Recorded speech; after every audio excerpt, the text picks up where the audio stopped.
Bismillahirrahmanirrahim. Assalamualaikum warahmatullahi wabarakatuh. Selamat pagi anak-anak semuanya dan salam sehat selalu. Ya, perkenalkan dulu, nama saya Tri Pujiastuti. Panggilannya adalah Bu Tuti. Saya di sini mengampu bidang studi atau mata pelajaran BK. BK itu apa? BK adalah bimbingan konseling. Nah, di sini nanti anak-anak akan tahu ya apa yang dimaksud dengan BK di sini. BK ini adalah untuk membantu anak-anak yang mempunyai masalah. Jadi kalau anak-anak itu mempunyai masalah jangan takut ya. Orang yang mempunyai masalah biasanya orang malah bertambah dewasa. Sebabnya apa? Ada masalah, ada jalan keluarnya. Nah, di sini anak-anak akan tahu bagaimana cara untuk memecahkan masalah-masalah yang dihadapi oleh anak-anak semuanya. Jadi jangan takut, anak-anak semua jangan takut. Adanya bapak ibu guru di sekolah ini anggaplah sebagai orang tua kamu sendiri. Ya, nanti kalau kamu takut, nanti akan terhambat apa yang kamu cita-citakan.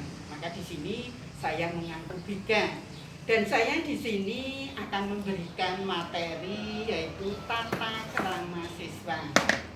Ya, kita ngulik apa yang dimaksud dengan tata krama itu, yaitu kebiasaan yang lahir dalam hubungan antara manusia. Nah, tata krama yang semula berlaku di lingkungan terbatas, lama-lama akan dapat merambat ke lingkungan yang lain. Karena apa? Karena tidak mungkin anak-anak semua itu hanya di rumah. Kalau di rumah bergaul dengan orang tua, bergaul di lingkungan keluarga, bergaul di lingkungan masyarakat. Lah kalau di sekolah ya bergaul dengan bapak ibu guru, teman-teman yang ada di sekolah.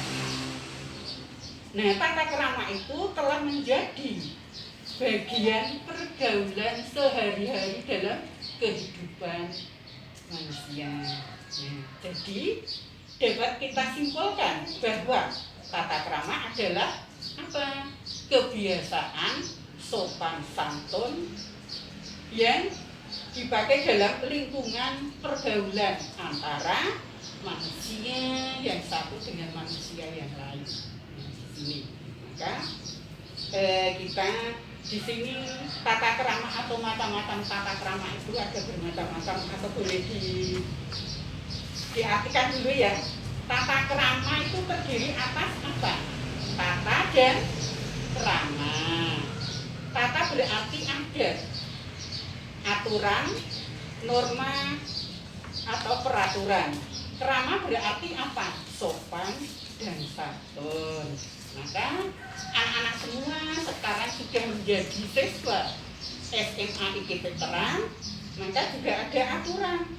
Nah, kalau di sekolah apa aturannya? Kalau di sekolah aturannya tata tertib. Kalau di rumah, di dalam keluarga yang mengatur adalah bapak dan ibu. Kalau di sekolah adalah aturannya adalah tata tertib. Maka anak-anak juga harus mentaati aturan tata tertib yang ada di sekolah. Ya. Maka kalau anak-anak sudah mentaati aturan yang ada di sekolah, sudah menjadikan siswa yang baik, dan bahwa anak-anak sudah siap menjadi siswa di SMA IKIP Veteran. Sebab apa? Setiap manusia itu diatur oleh aturan. Nah, kalau di rumah, di masyarakat yang mengatur adalah ya, ini ada aturan sendiri. Di sekolah adalah yang mengatur adalah tata tertib. Maka di sini kita atau macam-macam tata krama di sini ada tata krama pergaulan, komunikasi, terus hal-hal yang atau di sini kita terangkan satu persatu.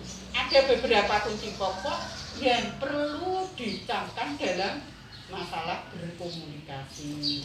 Satu, perlakukan orang lain sebagaimana Anda ingin diperlakukan. Maka kalau kamu itu menjadi anak yang baik, itu ya harus menghormati pada teman kamu yang baik, berbicara juga yang baik, ya. Jangan sampai kamu itu menyinggung perasaan teman kamu, kawan kamu, dan orang lain. Maka kalau kamu ingin disenangi, ingin mendapat perlakuan yang baik, kita juga harus berperilaku yang baik. Yang kedua atau B, setiap orang mempunyai perbedaan perorangan, tidak ada kembar satu telur yang sama. Nah, perbedaan ini kamu juga harus menghormati.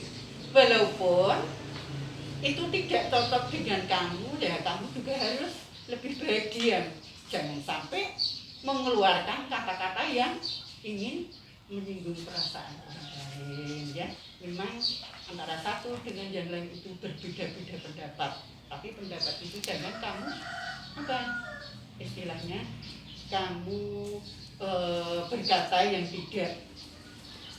tidak baik dan akan menyinggung perasaan orang itu. Yang ketiga yaitu kenal dulu baru sayang. Makin kenal makin sayang, tak kenal makin tak sayang. Nah, kamu juga harus kenal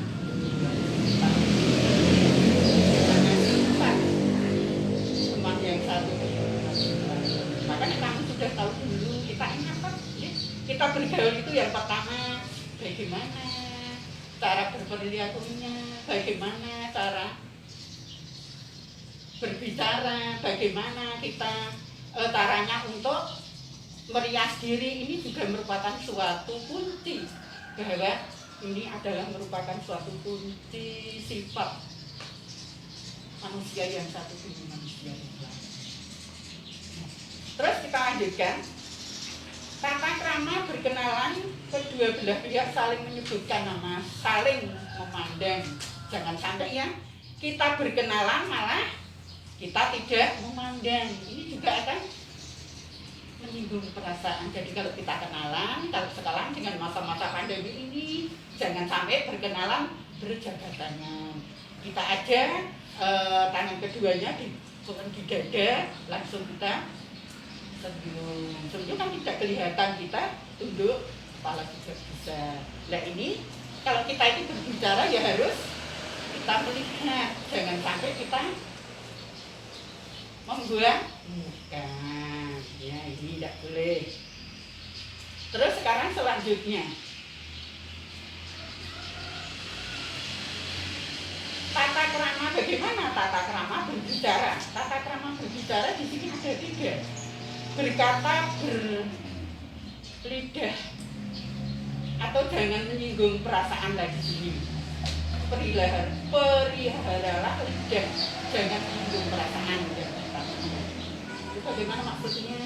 Kita harus berkata baik, jangan menyinggung perasaan kawan kita, lawan kita, teman kita, dan sebagainya.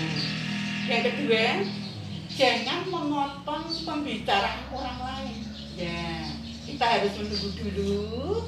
Setelah selesai baru kita berbicara. Jangan sampai kita itu memotong pembicaraan orang lain. Ini tidak baik ya, tidak sopan dalam etika pergaulan berbicara. Maka ditunggu dulu. Setelah selesai baru kita berbicara. Yang ketiga, perhatikan Anda berbicara dengan siapa. Kalau kita berbicara itu ya juga harus melihat siapa. Kita berkata dengan orang tua, dengan kawan, dengan adik, semua itu harus istilahnya memberikan penghormatan atau dengan sopan dan baik. Walaupun adik saya, walaupun adik kamu juga harus yang baik. sebab ini juga akan merupakan suatu tata krama sekarang dalam kehidupan sehari-hari. Nah, di sini adalah untuk tata krama berbicara. Selanjutnya tata krama berpenampilan. Apa yang dimaksud dengan tata krama berpenampilan di sini yaitu cara-cara menggunakan pakaian ya berpenampilan.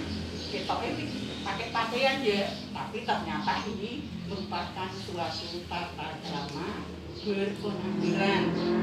Yang pertama yaitu kalau pakai seragam sekolah harus dimasukkan pakai dasi sabuk hitam atau seragam putih abu-abu. Nah, berhubung di sekolah SMA Veteran ini adalah seragamnya abu-abu putih, hari Senin harus pakai seragam sekolah sesuai dengan aturan-aturan yang ada di sekolah. Ini juga merupakan suatu tata tertib sekolah. Tidak boleh memakai pakaian yang bermacam-macam. Harus memakai pakaian seragam. Memang pakaian itu banyak sekali, tetapi mempunyai tugas sendiri-sendiri ya.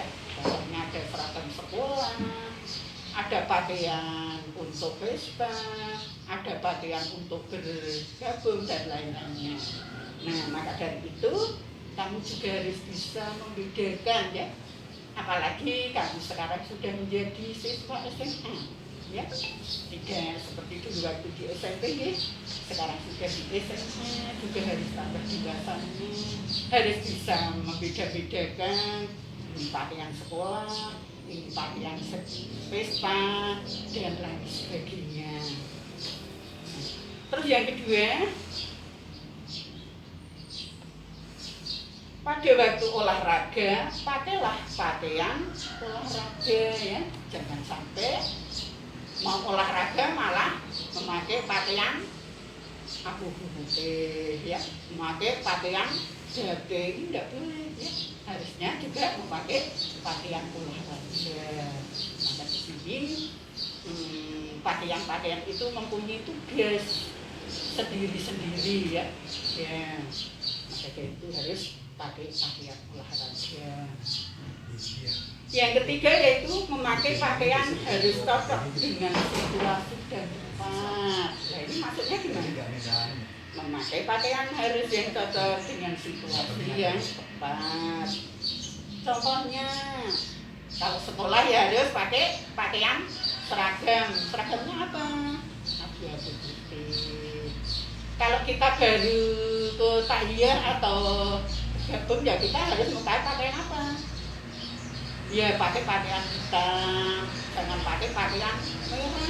Nah, ini juga akan apa ya?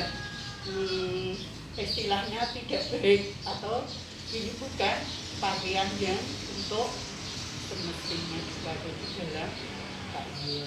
Jangan pakai memakai pakaian yang merah, pakaian yang indah ya. Tidak harus pakai itu yang mahal, tetapi maka itu harus sopan dan santun dipandang oleh banyak orang itu menyenangkan, bisa diburu ya. Orang hidup itu kan harus meniru, cuma meniru. Nah kita juga harus meniru yang pas, yang baik ya. Soalnya contoh-contoh itu banyak sekali, tetapi kamu sebagai siswa yang baik juga harus dicontoh yang baik ya.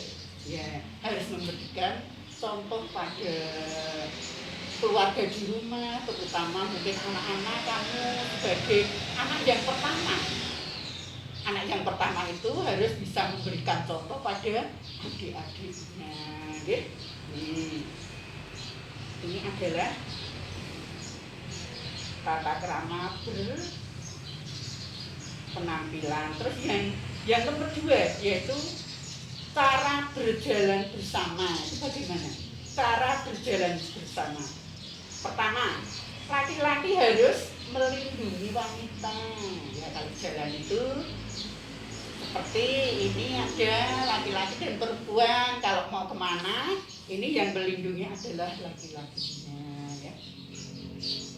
Yang kedua adalah kalau ada dua wanita dan satu pria, pria berjalan di sisi yang berdekatan dengan lalu lintas, ya ini juga melindungi, jangan sampai nanti terkena apa-apa di jalan. Nah kita juga harus mentaati aturan-aturan yang ada di dalam lalu lintas. Mungkin kalian tahu ya, ada tanda merah, tanda hijau, dan lain sebagainya. Mungkin hijau, jalan, merah, kamu juga harus. Ini adalah aturan-aturan di dalam lalu lintas. Jangan sampai kamu adalah anak atau siswa SMA itu veteran bisa memberikan contoh bahwa berlalu lintas pun juga ada aturannya, ya. Ya kalau bisa, ya kamu harus memberikan contoh yang baik. Kalau tidak diatur, nanti enggak orang itu seenaknya memakai jalan sendiri. Harusnya di pinggir, malah kamu di tengah-tengah. Ya. Nah, di sini. Terus yang ketiga, ini adalah tata cara makan. Bagaimana tata cara makan? Yaitu pertama, ciciplah makan dan minum dengan tidak bersuara. Nah, ini tidak boleh. Yang nomor dua, jika batuk pada waktu makan, tutup mulut ya. Nanti kalau tidak tutup tidak nanti nah. Terus yang ketiga, berdoa sebelum makan. Mungkin ini sudah terbiasa kamu lakukan sejak dari TK atau PAUD sampai SMA. Nah, inilah tata cara makan. Terus yang terakhir adalah tata cara menggunakan fasilitas umum. Terus materinya benar sih. Yang pertama adalah buang sampah pada tepatnya, pada tempat yang pas. Apalagi di sini setiap kelas ada tempat bak sampah sendiri-sendiri. Jadi sampah itu ditempatkan pada tempatnya masing-masing, tidak boleh dibuang sembarangan, gitu. Nah, nomor dua, jagalah kebersihan baik di dalam kelas maupun di sekitar halaman. Jadi kamu siswa yang baik juga harus menjaga lingkungan sekolah yang ada, ya. Apalagi sekolah kita adalah sekolah yang terletak di tengah-tengah masyarakat. Nah, maksudnya apa di tengah-tengah masyarakat? Dan kita ini sebelah ini adalah kampung Korolon. Di sebelah selatan adalah kampung Purwolani. Kita terletak di tengah-tengah masyarakat, ya.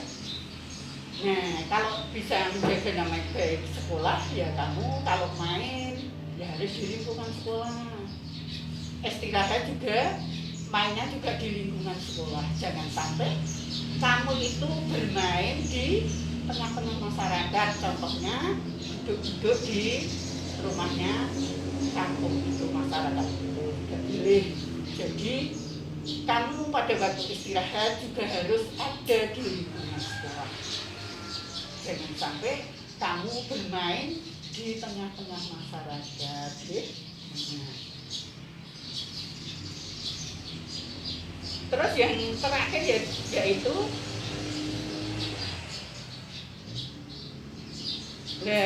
taman umum harus ikut kita jaga kebersihan.